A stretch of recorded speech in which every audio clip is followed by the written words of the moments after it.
We're talking about how to hire a virtual assistant here on The Journey.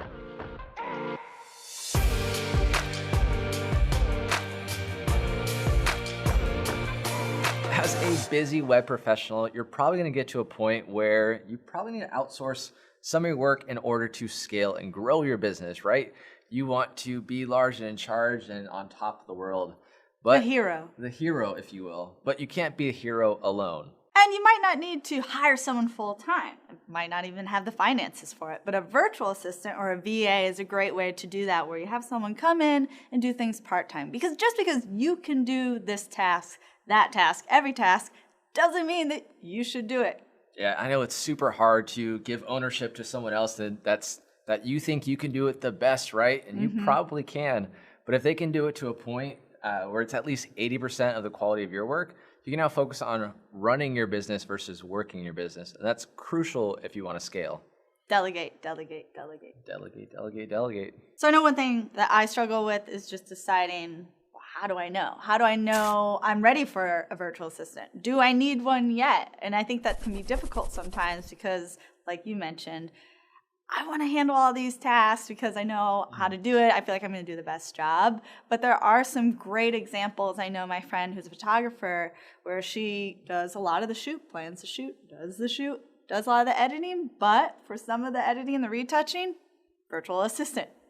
Hand that over. Yeah, I think the answer is, for the most of you, is right now, there's lots of tasks that we are doing, but should we do the administrative tasks that we're doing repetitively, those easier tasks where it can make sense to hand it off, so you can focus on those high value tasks like running your business, thinking about growth strategies, marketing, all these different things, and then pass off some of the work to your virtual assistant. One thing to keep in mind when it comes to hiring a virtual assistant, they are not magicians. Unlike Neely and I, they can't read your minds. So you need to be really clear about what you need done. What is that you need help with?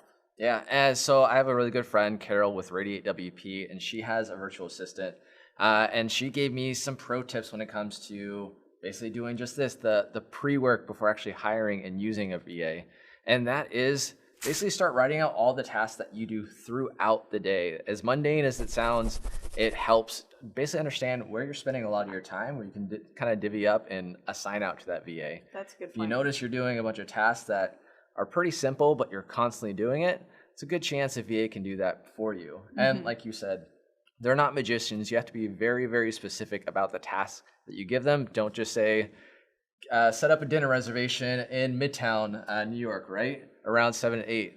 What type of food do you like? What if they're not open? What about all these different variables that they may not know? Be specific with your asks. And I like your point about thinking, how do I spend my day? Which is always just a good check-in in general. I do it with my team all the time here at GoDaddy. How do you spend your day? What are you doing? That was a question I want to know. Well, start off my day with some emails, which I noticed with our email that they recently are sending analytics to show you how you're spending your time, which has been helpful because I didn't realize how much time I was spending with correspondence on email. So that would be for me like, oh man, this is a big chunk of my day, and some of it's pretty mindless. So I could delegate that to someone else and get the time back to put my brain power and creative juices elsewhere to be more productive. Let's talk about where to actually find a VA, right? Yeah. So I think the obvious answer is Google. Just search, find a VA on Google. But before we do that, I think it's important to really connect with your network.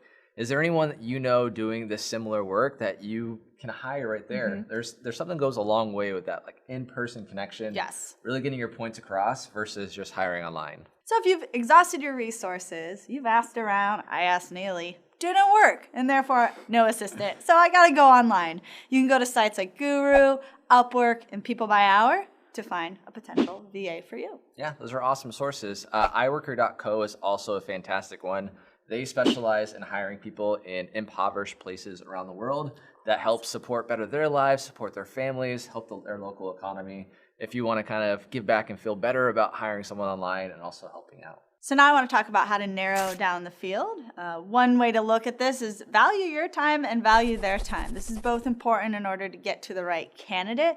Also, Don't be cheap. Right, you get what you pay for. You also want to kind of think of the tasks that you're going to be giving that person. If they're more complicated tasks that require experience or certain skills, you probably have to pay a little bit more to get the quality that you're looking for.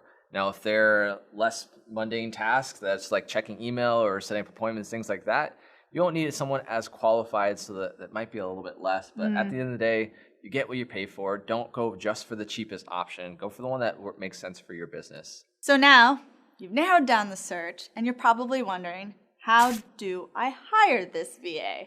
Definitely recommend you get those 2 to 3 strong candidates, give them a task, have them do the same task, and see how they compare across the board. Yeah, and going with your friend and the photographer, right? If that were me and I was seeing their kind of touch-up skills, I would give them the same photo with my specific requirements and then see what they do, and then use that as part of their resume of their skill set to see if they meet my requirements, and if so, you're hired. Now, after you've hired a VA, congrats! Be very clear with your expectations. That's our pro tip. Remember, they're not mind readers. They're not magicians. So if they are checking your email, when are they doing it? From 8 a.m. to 10 a.m.?